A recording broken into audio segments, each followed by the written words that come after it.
discussion in the state of Minnesota. Former state senator, practicing medical doctor, and gubernatorial candidate, Dr. Scott Jensen. Thanks so much for being with us. Kyle, thanks for having me. All right. So we've got a lot to talk about. Right off the bat, I just want to pick your brain on some current events issues. Of course, you've made your name in Minnesota and around the nation for your thoughts on coronavirus. Tell us, looking at what's happened recently in Minnesota, what's your analysis of the landscape? I know we have, Denmark and Sweden discontinuing certain vaccinations, while America seems to be taking a different approach. Well, I think we started way back when, in February of 2020, and I think what we saw initially was that pledge that we needed to, if you will, flatten the curve so that we don't overwhelm the hospital facilities. And I think we did that. And I think one of the tools used was Governor Walz and many other governors saying, we're going to lock down. Mm-hmm. I think that in relatively short order, we saw that the lockdowns didn't necessarily deliver what we had been told. Right. Locking in nursing home residents into an environment where there was active COVID disease took a lot of lives, and those folks died alone. Mm-hmm. They died without family. We saw that locking in kids, if you will, to a different kind of learning, such that they couldn't go to school and have face-to-face teaching with their teachers, increased, if you will, some of the disparities that we have between race and performance. Then I think you had businesses being locked down arbitrarily, not necessarily because of science, because if it were science, and I think that the first lockdown that didn't let you get a haircut probably would have been repeated in the second lockdown, but in the second lockdown you could get a haircut. Yeah. So we didn't have everybody running around with long hair in the second lockdown, but we were never told why the change. Mm-hmm. And I think the idea of the arbitrary determination is what's safe and what's not safe, and that you can not go to church, but you can go to the biggest candy store in Minnesota. These were the initial, if you will, brushes with Minnesota and Minnesotans in terms of trying to mitigate the impact of the pandemic. Mm-hmm. Then we got into the masks, and we had gone from January, February, March, April, and part of May, no masks. For heaven's sakes, don't wear masks, they don't help, which was consistent with the data from 2002 to 2019. Mm-hmm. But then in May, evidently, we all got religion, and we said, got to wear masks. Right. This is going to save the day. Never mind the last 18 years of data. Mm-hmm. Was there new data that we should lean into? None that we could see. Mm-hmm. So then we saw this whole cycle continue, and then we saw a repeat lockdown. And then we saw the pledge of a warp speed vaccine program. Mm-hmm. And vaccines have literally saved countless lives in our, if you will, our race's history. Mm-hmm. And so we were told, we're doing it as fast as we can. Even then, we were seeing it being a partisan issue. We had, if you will, Joe Biden saying, well, who would take such a vaccine if it's going to be created on a fast track and shortcuts are going to be taken? I remember when it was called the Trump vaccine. The Trump vaccine. Who would take the Trump vaccine? Exactly. Yeah. And President Trump said, well, we're doing everything we can. Fast forward, we get the vaccine, and then now President Biden is saying, well, we got a vaccine. Who's not going to take it? This is going to be the game changer. Right. Now, here's the deal. I think what we know today on the vaccine is that it hasn't delivered what we had been told or what we had hoped. Right. But it has been a game changer. It really has been a game changer for those people that have multiple underlying medical conditions and are over 65. Sure. We know that even though it doesn't stop infection, doesn't stop transmission, and probably doesn't even reduce viral load in the pharynx. Oh, really? But it does reduce hospitalizations and deaths. Sure. So I have a lot of my patients that'll ask me, what do you think, doc? Should I take it or not? I say, well, you're at risk. You're vulnerable. If you take the vaccine, based on the VAERS data, you might have a 1 in 50,000 chance of dying of the vaccine. Mm-hmm. If you don't take the vaccine and you get COVID, you may have a 1 in 20 chance of dying. So for that person, taking the vaccine would be a good bet. Sure, yeah. So it's been a game changer. But where I got in trouble with the Board of Medical Practices most recent time, I guess that's the fourth time, was that I said, I don't think we're ready to do 12 to 15-year-old kids. I didn't balk when we were talking about doing 16 to 18. And the reason is most 16 to 18-year-old kids they're very close to have reached their, if you will, adult height and weight. Okay. Girls at 16 are menstruating.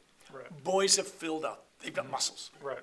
You take a 12 or 13-year-old, oftentimes you'll have an 80-pound kid who's still lanky and hasn't even gotten into Tanner stage 2 of puberty development. Right. He's more like a 10-year-old than he is a 17-year-old. We didn't have any data on what should the dose be. Should it be 30 micrograms of mRNA, 20 micrograms, 10 micrograms? We did not make a dosage change for the 16 to 18. At the same time, that was early May, we were seeing Israel report an increased number of myocarditis and pericarditis. Myocarditis, Inflammation of the heart. yeah, myocarditis is inflammation of the heart muscle.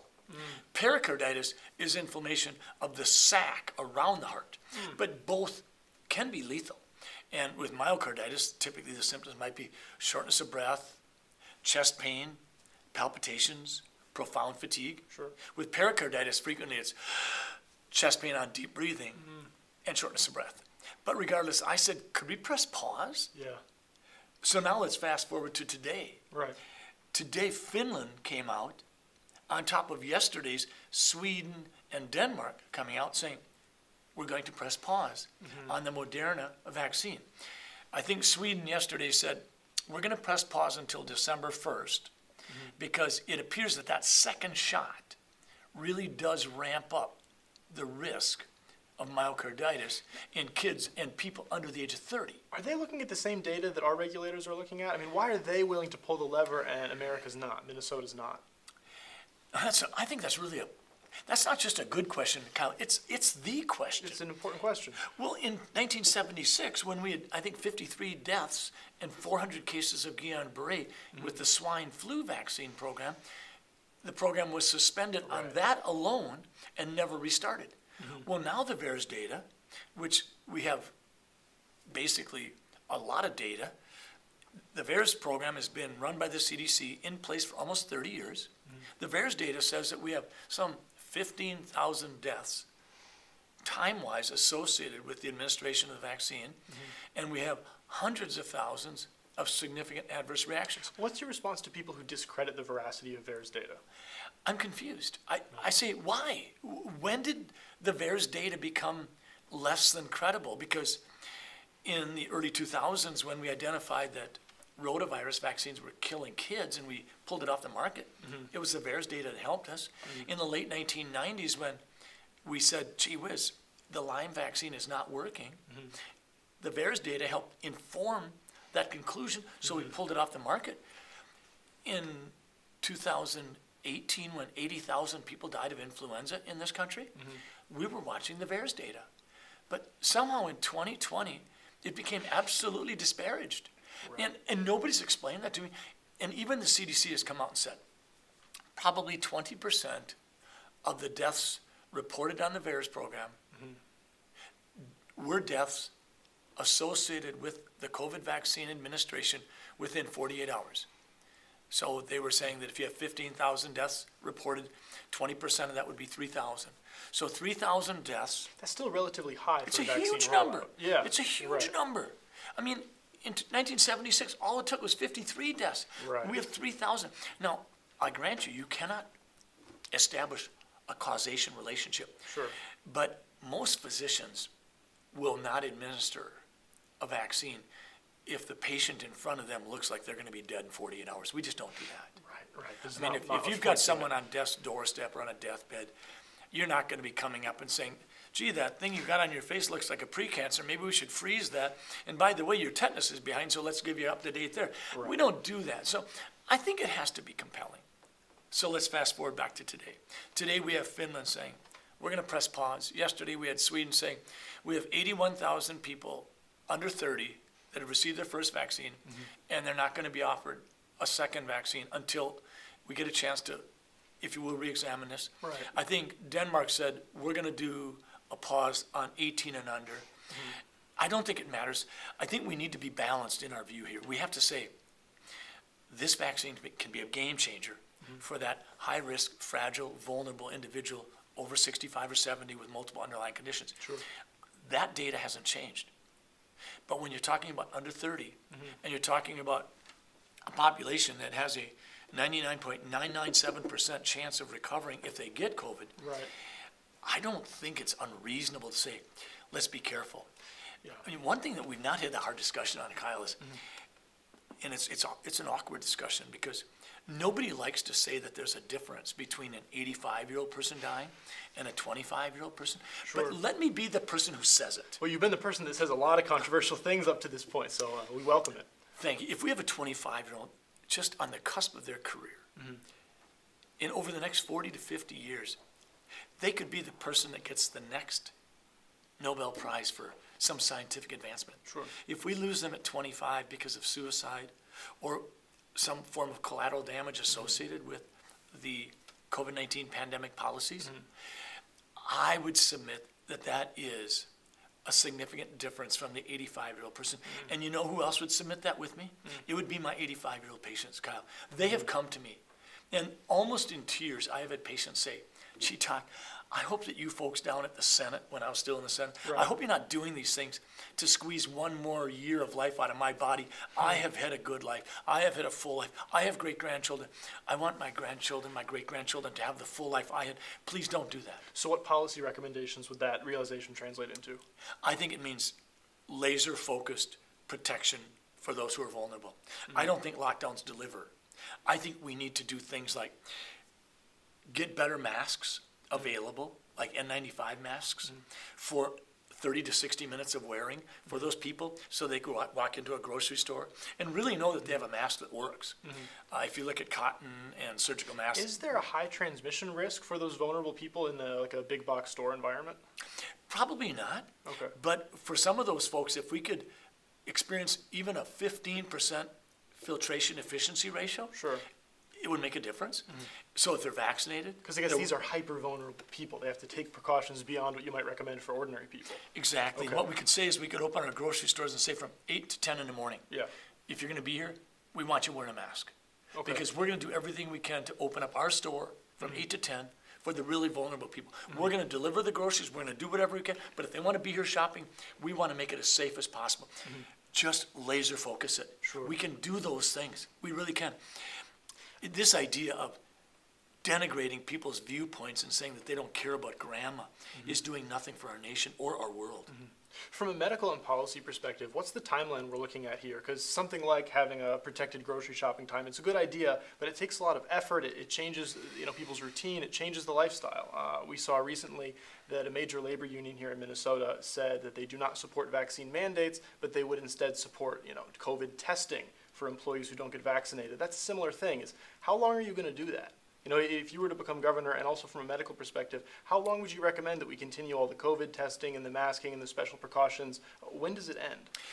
Good question, and I think it has to be driven by the metrics. I think that I'm not particularly fond of the positivity ratio because it doesn't take a rocket scientist to figure out that if you have a population of people saying, I am not going to get tested, and the only people you're testing are the people that show up in the emergency room with cough, shortness of breath, runny nose, sore throat, fever, headache, you're going to have a higher positivity ratio.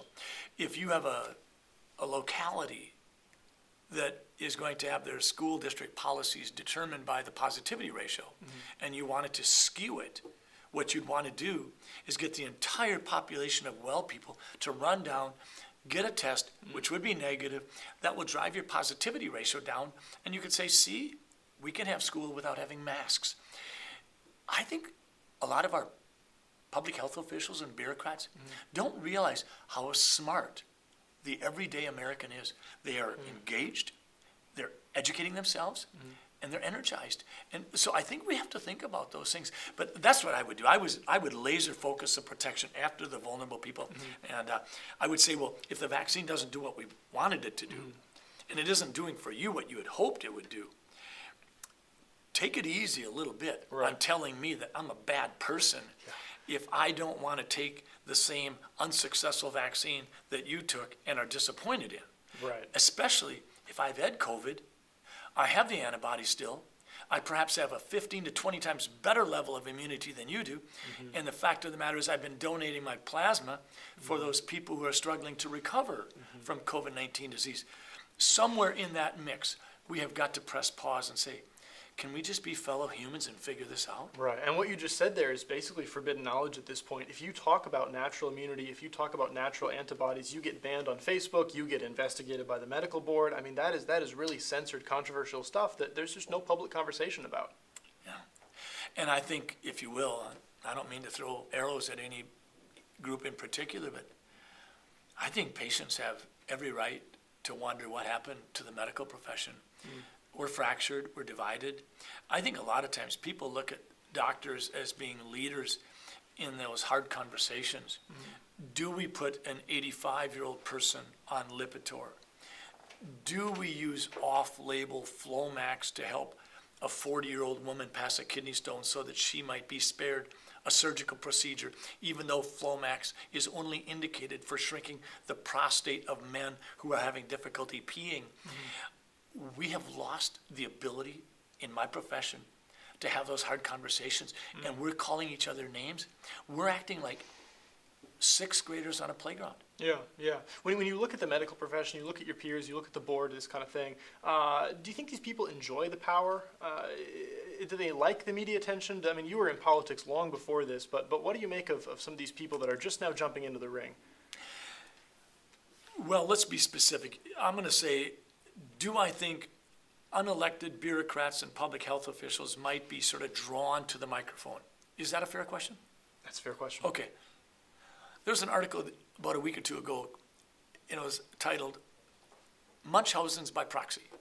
Now, Munchausen Syndrome is a syndrome where patients, for whatever reason, are drawn to being cared for by doctors. They're drawn to medical procedures, drawn to medications. They feel better internally, mentally, if they're being cared for. Sure. That's Munchausen Syndrome. Munchausen's by proxy is where the caregiver is drawn to making certain that the person they're caring for continues to have enough problems that they're not going to be pronounced well. Right. Well, what if you have Munchausen's by proxy, not on an individual patient basis, but on a societal basis? Might we be seeing people that have never been so important or so sought after, that when they're in that position, the spotlights are on, the microphone is in front of them, they thrill to it. And they say things like, you can't die with COVID. If you have COVID, you die of it. Never mind the fact that you have stage 4 colon cancer and you've been on hospice for the last month. By George, in the last 24 hours of your life, you had a positive PCR test. Never mind that it might have an 85% false positive rate. By George, your death certificate's going to say COVID. Right. I mean, doesn't some of this have to resonate with everybody? Right. It's a good question. To transition now from sort of the medical science perspective to more of the hard politics stuff, you took some serious heat lately for suggesting forms of civil disobedience in response to the Biden vaccine mandate. I just want to ask you, clarify what you meant by civil disobedience, and if our viewers out there are looking to get involved, what kind of measures might you recommend? All right. Well, let me say this. Maybe I need to do a mea culpa. Okay. When I say civil disobedience, before I used that phrase that night, Okay. which was September 9th, 2021, when President Biden put out his edict, Right. I looked up civil disobedience, as I have over the last several months. And they talked about Rosa Parks and her sitting on the bus. It in has a noble 1955. history in America. It It's a good thing. And they talked about, if you will, the 1960s with Martin Luther King Jr. and the Civil Rights Movement. I consider those two words to signify peaceful, nonviolence, noncompliance. Correct. So I asked myself, well, where did we see it in this COVID pandemic? And I think we saw it about 16 months ago when Governor Walz was backing off of his lockdown policies, and he said we can go from 10 to 50 people in a bar or a restaurant, but churches are going to stay at 10. I remember this. Yeah, and some people said, well, then maybe we should have church at a bar. Yeah. Because then we can have 50 people. But the Missouri Synod Lutheran Church and the Catholic Church said, enough is enough. Right. We are going to peacefully be non-compliant. A week from Sunday, we're having services. Right. What did Governor Walz do? He put out a phone call and said, let's talk. And they worked it out. There was a lawsuit that went forward. And when the district court judge refused to throw out the case, as Attorney General Keith Ellison had asked, then the governor and the Attorney General got serious about settling it. And they basically settled it out of court, saying, we won't mistreat you again, Right. churches. Right. The good news was that what Governor Walz had done was something that no one else had been able to do. We had 500 years of not being able to get the Lutherans and Catholics together, but Governor Walz was able to pull them together. So Incredible. that'd be the positive. Yeah. But I think the other thing we have to look at is that we saw the Lutheran and Catholic Church say, we are going to participate in peaceful civil disobedience. We are going to be disobedient to your command. Right. That's the way I see it. I don't see it as being anything destructive. Right. I see it as being a part of our history. Now, if I offended people by that, I didn't mean to. Maybe I should have just said, can we just have some peaceful noncompliance? And Right. maybe I would have been safer ground. Sure. But you know, when you're politically naive like I am, I think you do say things that you don't realize are such lightning rod moments. Right. And so, I mean, I remember when I said, I thought that the origination of this COVID-19 virus was pretty darn clearly Yeah. originating from a natural reassortment from some sort of an animal like an aardvark and a bat and a human. Right. Today, I would say I don't see that anymore. Today, I think that when you actually look at the genomic sequence of the COVID-19 virus, there is a sequence of nucleotides that would make me think, as well as other people far smarter than me, including Robert Redfield, the former CDC director, come out and say, you know what? I cannot buy the fact that this was a natural, in-nature reassortment. Yeah. This looks like this may well have been created in a lab. Sure. So am I wrong at times? Oh, shoot 'em out. Yeah. Sometimes I can be thinking I'm right in the morning and I'm wrong in the afternoon. So where would the place for peaceful noncompliance be today? Would it be, I guess, in the hands of business owners who don't enforce the mandate? I think so. I think that what we need to do is we need to have business owners say, listen, the federal government is not constitutionally authorized to do what President Biden commanded me to do. Right. I have an obligation to take care of these employees who may well have given me the best 20 or 30 years of their employment life. And I have never asked them to do this before. I have never demanded that they get a tetanus shot or a flu shot. And many of these people are at the top of my pay schedule. Yep. And I will not and cannot do this to them. Yeah. These are people who have given their heart and soul to my company. I think we have an obligation to say, we're going to have to push back. We're now going to be getting, I think, 1 billion tests, quick-acting, antigenic tests. People can do it at home. They could do it in the workplace. Let's be kind. These same people you're thinking of firing today were 15 to 18 months ago lauded as heroes for being willing to stand in the trenches, Yeah. put their lives at risk, put their families' lives at risk. I just don't know how we can do this rapid reversal so quickly and feel It's okay giving about people it. whiplash too. It's giving people whiplash. If you look out there, especially in the nursing home industry in those communities, you see these people, these CNAs, other people like this, that are starting to say that. They're holding press conferences. We just saw one today where they were saying, "Look, we were heroes 18 months ago, and now we're getting fired today." It's very sad. Kyle, these people are crying. Yeah. They're weeping in my office. And it's not just the ones who are going to be fired. In a lot of situations, there are going to be assisted living quarters closed. There's going to be 65 people in that assisted living center that are going to have to be housed somewhere. Where does that go? Right. Well, hopefully they're not homeless or not familyless, but a Right. lot of situations, the families are going to have to take that person who may not be continent of stool and urine and bring them into their home, having no experience or expertise in managing that And kind then of how do you situation. care for someone? If this is someone that requires 24/7 care and you also have to have a job so that you can afford that care, you're in an impossible situation. Absolutely. It's incredibly sad. It's incredibly sad. Well, to turn away from tremendous tragedy and back to politics, looking at the Republican Party right now here in Minnesota, it seems like we have many different proposals to remedy some of these logical issues with the COVID response that you've brought up. The field is very diverse, and people keep trading shots for some reason. One group has a pledge out that people can sign. I know that you have had your hand in some legislation that's being brought to the front. First of all, could you just explain what your proposal is, and maybe address this rift between you and other firebrand sort of anti-COVID overreaction Republicans? Well, first off, I don't really think there's a rift. It's more perceived than real. Sure. I think that if you have someone that has an amendment or a bill that has this shape but is pulling the rope in that direction, and someone else has an amendment or a bill that has this shape and is pulling the rope in that direction, you have two like-minded ideas. Push them both forward. Don't cannibalize one another. There's no reason to. I think that I don't sign pledges because I get asked to sign pledges probably 5-10 times a week. I can imagine. By the time I get elected governor, I might have a file of 500 pledges I'd have signed, and I better look up in my file and find out what did I say I would do here. And also, pledges sometimes have the shortcoming of oversimplifying an issue, and sometimes it takes a bigger explanation. One of the pledges I was asked to sign was a never again pledge. Sure. Well, That's what I was referencing. that pledge actually came from a bill that I actively supported in May of 2020 and wanted entertained on the Senate floor the last day, and I couldn't get it through.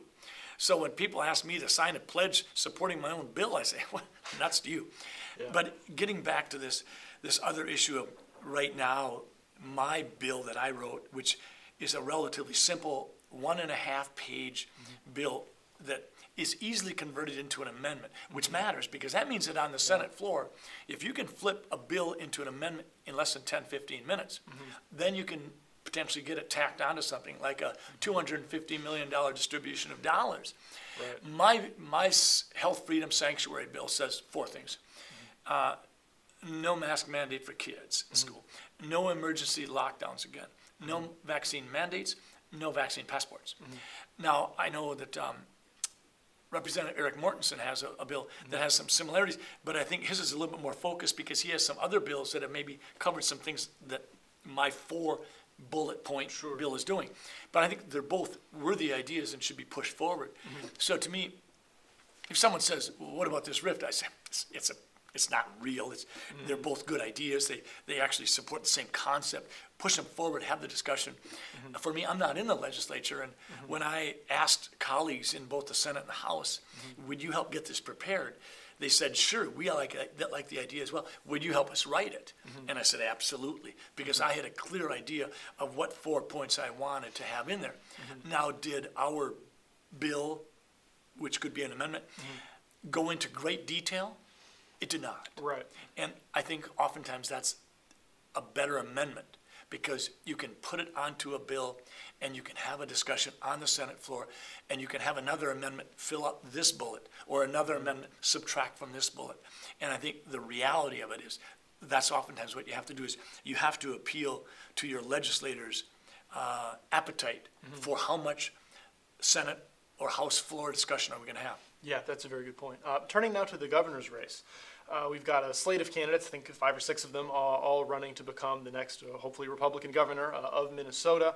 One criticism that you faced throughout your campaign is that you're the COVID candidate. And of course, that's been the defining issue, of your public presence over the last year and a half, as it's been the defining issue of America. But what would your response be to that criticism? Well, I would probably look at the top 2 items on the general fund budget. The top one is K through 12 education.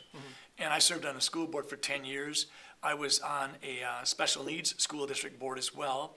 And I was chairman of the school board in Waconia for 3 years. We battled many issues. I was involved with profiles of learning and some of those harrowing chapters in the past. So I think I know a fair amount about K through 12. I was a professor at the medical school for 30 years. So I think I know something about teaching as well. So education's a big piece. Another big piece, to be sure, is healthcare. Yeah. And in 2020, when the Republican Senate caucus wasn't able to get the insulin bill moving forward, Paul Gazelka, Senate Majority Leader, came to me and said, Doc, would you take the bill and run with it because we're not getting it done and we need to get this done? And I said, yes. And within 30 days, I had it on the Senate floor, got it passed unanimously, got it to conference committee with the House and Mike Howard. We worked that out in conference committee, got it back to the Senate floor, got it passed unanimously. By then, Governor Walz and I had already had a private conference on how to get that thing done. And then it went to Governor Walz's desk and he signed it. And then we had the big pharma take it to court in the 11th hour and they lost and the bill stands. That's very exciting. I like that. It was an exciting process to be in and to have big pharma come after you in the 11th hour, that was no small thing. Yeah. So I know that I can do healthcare. Okay. And then I was on the transportation committee for the first 2 years and I was involved in 212 funding as well as I-94. So I think I've done a lot of that. I've been very involved and outspoken about my opposition to light rail for a variety of reasons, but specifically because we don't have the population density to support a mass transit system of that nature, like maybe New York City would, or San Francisco, or Chicago. So I think that when it comes to me speaking to those issues, it's comfortable for me. I'm a strong Second Amendment supporter. I think that we can't spend at a 75% increase clip every 11 years, which is what we've done. I think that public safety is going to be the issue. We've got to respect the work that police do. We've got to realize that when a cop goes on a job, on a shift, they don't know what they're going to encounter. Police departments are constantly reforming, trying to get better. They don't necessarily need the help of the legislature to do that, in the same way that hospitals and clinics are constantly trying to reform and do what we do better. Right. I think that we have to recognize that. I think incarceration has to be used as a deterrent. I think that if you ask people in North Minneapolis or in Edina or in South St. Paul, they're going to tell you the same thing. They want their kids to be able to play in the front yard without fear of shooting. I think when you have hardened felons willing to casually commit harm to other people, you have got to crack down. This isn't just a Minneapolis problem. This is an entire statewide problem. And I think one of the things that's really disappointed me, Kyle, is that our governor has been silent. Yeah. He was silent for 72 hours when our streets were burning, and we had news journalists saying, where's our governor? And he's been silent again. We have this big, big question in front of the Minneapolis voters. Are you going to defund the police? And Governor Walz says, I oppose it, and steps aside. Yeah. You'd think Listen, it would be a bigger deal. It should be. He should be going out to Congresswoman Ilhan Omar and say, what are you doing? Right. What are you thinking? He should be pushing to do the right thing. He's not. He's ducking because he's trying to play politics. And this is what should frustrate Minnesotans, because when you leave it to the career politicians, you get the same thing that you always got, Absolutely. a lack of success. Yeah. I'm glad to hear you bring up the Second Amendment issue, because this is another area where a lot of conservatives criticize you. Is this an issue that your thinking has evolved on over the previous years? Again, I think when you're a first-term senator, Sure. and you go down there thinking that you are going to be responsive and receptive to the conversations that need to take place, and then you're told by the leadership in the Senate, just shut up and just deflect. Don't worry, they'll go away. They always do. They always come out whenever there's a mass shooting. And you say, hold it, that's not why I spent 12 months running for office. I want to pay respect to these parents who have come down here.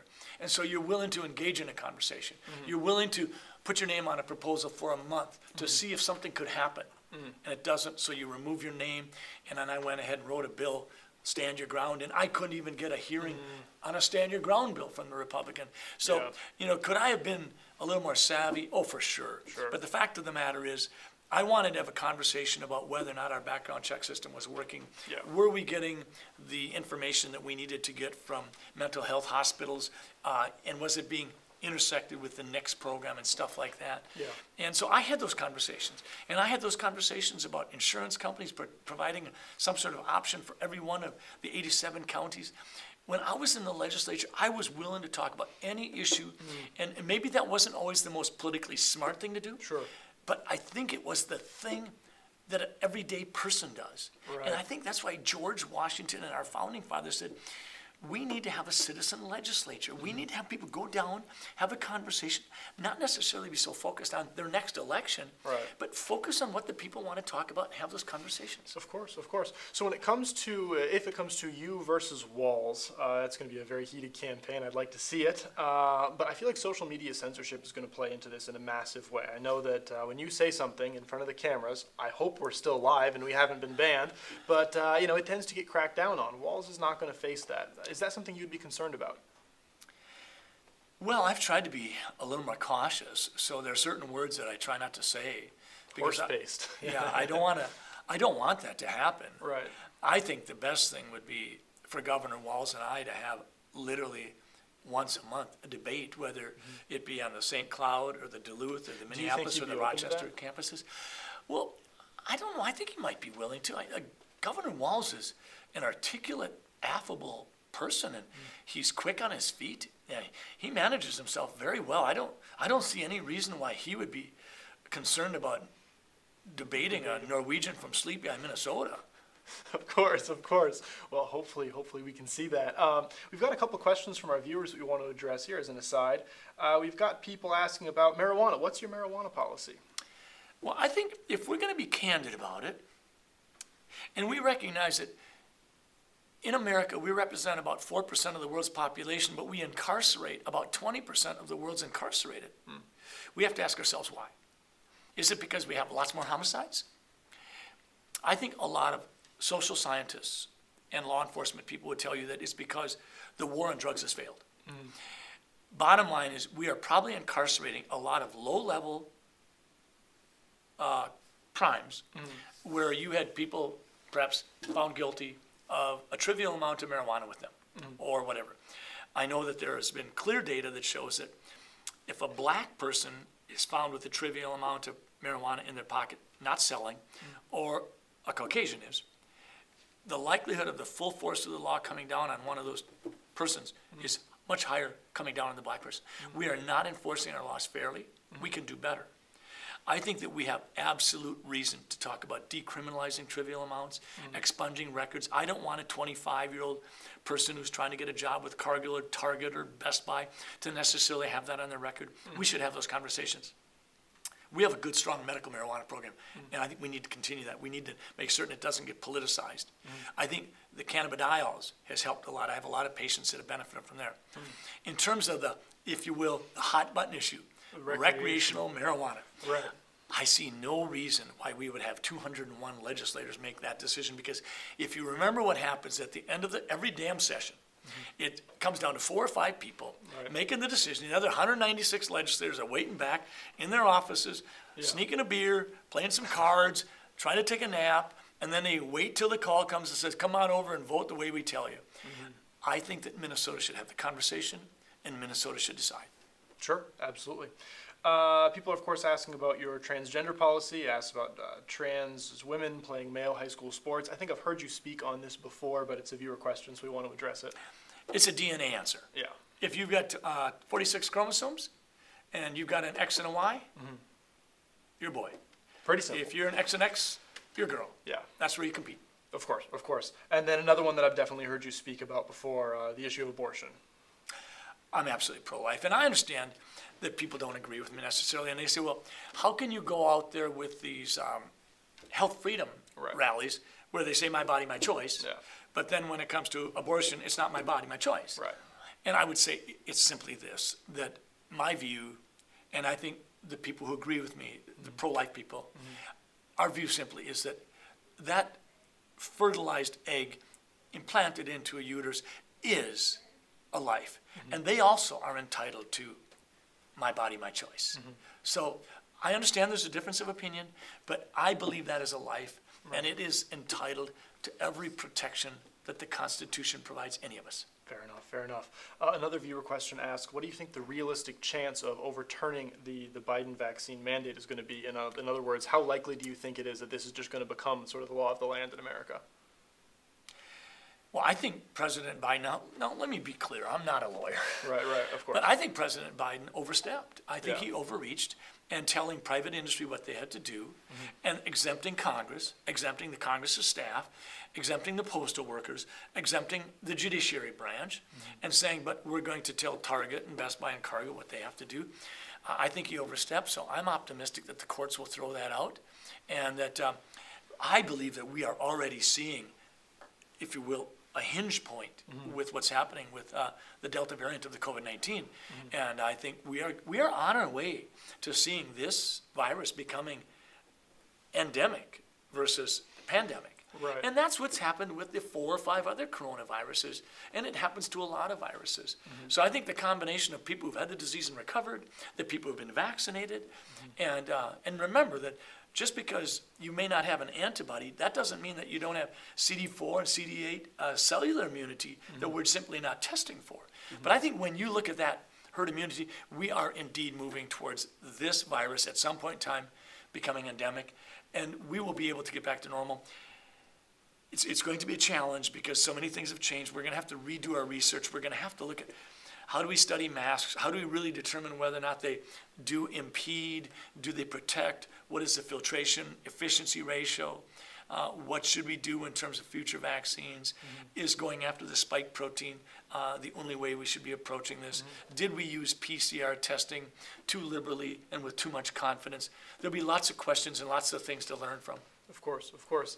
Some of our viewers might recall that we had another gubernatorial candidate, Dr. Neil Shaw, on, and I asked him at that time to show light between himself and you. You guys are both doctors running as Republicans to be the next governor of Minnesota, so I figure it's fair to pose the question to you as well.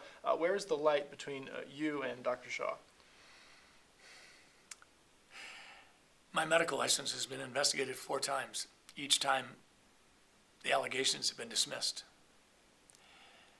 I've been fact-checked by the USA Today and found to be correct. I've been fact-checked by the Associated Press, Facebook, TikTok, Washington Post, New York Times. I stood in the breach. Did I flinch? Did I make you think that I was going to be some sort of vacillating amoeba, changing shape to meet the order of the day?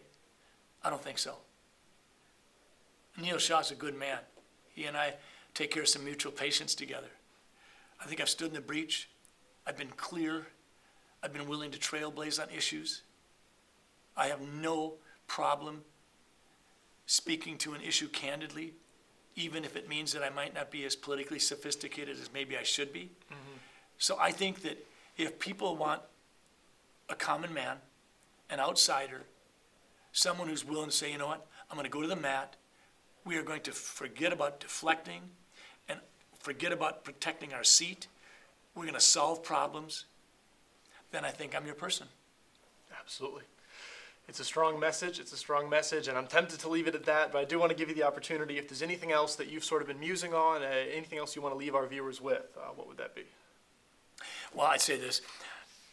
I was tickled pink to have Laura Ingraham and Tucker Carlson and Tony Robbins and Rush Limbaugh and Glenn Beck and these people ask me to join them on their programs and, if you will, to provide me a defense. But what really touched Mary and I was Esther 4:14. Have you considered that you're in the position you're in for such a time as this? It has never been on my bucket list to be governor of Minnesota, but I feel compelled to do this. My wife and I both do. And the, if you will, the hinge point that made Mary and I decide to do it was the everyday person, the person who would circle around the gas pumps and say, hey, Doc, is that you? Yeah, got your back. Or stopping my wife in a grocery store and saying, Mary, thanks so much for doing this. We're in it, and we're going to go down and solve problems. And as soon as we get the problem solved so I can get out of there, I want to get back to Watertown and take care of my patients. Absolutely. Well, Dr. Jensen, thank you so much for being with us today. Appreciate it.